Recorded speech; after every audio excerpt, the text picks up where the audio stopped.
দর্শক, রাজা লক্ষণ সেনের অদ্ভুত জীবন কাহিনী।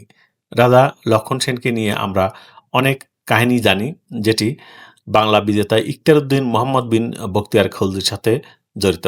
কিন্তু আজকের ভিডিওতে আমরা জানব মায়ের রক্তে লেখা রাজা লক্ষণ সেনের অদ্ভুত জীবন কাহিনী। বাংলার ইতিহাসে এক অবিস্মরণীয় অধ্যায় হল সেন রাজবংশ। এই বংশের শাসকরাই গৌড়ে হিন্দু রাজ্যের শেষ শিখা জ্বালিয়েছিলেন।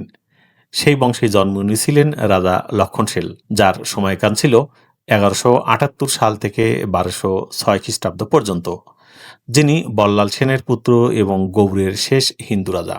তার জন্মকাহিনী যেমন রোমাঞ্চকর, তেমনি আবেগে ভরপুর।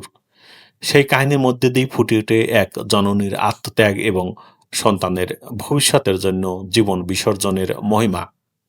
ঐতিহাসিক মিনহাজ সিরাজ তার গ্রন্থ তবকাত ই নাসিরিতে লক্ষণ সেনের জন্মকথার এক বিস্ময়কর বিবরণ দিয়েছেন।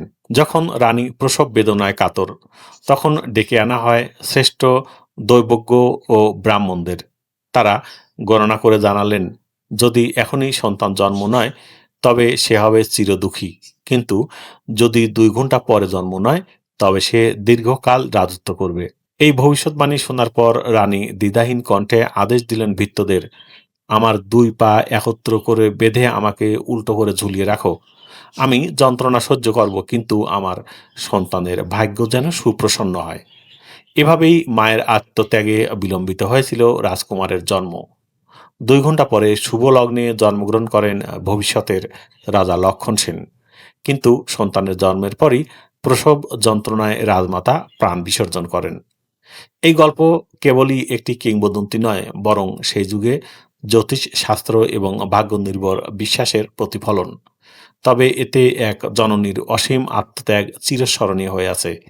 ইতিহাসের পাতা কেবল রাজাদের কাহিনী নয়, সেখানে লুকিয়ে থাকে মায়ের ভালোবাসা, ত্যাগ আর আত্মবিসর্জনের অমর চিহ্ন। লক্ষণ সেনের জন্মকাহিনী আমাদের মনে করিয়ে দেয়, একজন মায়ের আত্মত্যাগী সন্তানের ভবিষ্যৎ গড়ে তোলে। আজও আমরা যখন গৌড়ের শেষ হিন্দু রাজার নাম উচ্চারণ করি, তখন তার পিছনে দাঁড়ানো সেই অজানা, ত্যাগী এবং মায়ের মুখশ্রী ভেসে ওঠে, যিনি নিজের জীবন বিসর্জন দিয়েছিলেন সন্তানের জন্য, রাজ্যের জন্য, ভবিষ্যতের জন্য।